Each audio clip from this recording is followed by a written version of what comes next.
Hi everyone, in front of me I've got Xiaomi 14T and let me share with you how to soft reset this device.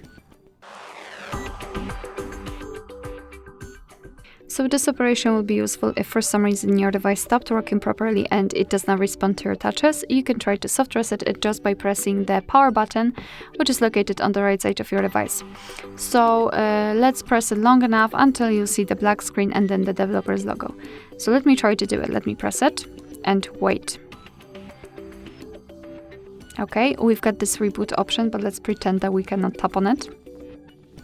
We've got the black screen, which is really good. Keep pressing. We've got the developer's logo, so now we can release it, and it means that we just successfully soft reset our device.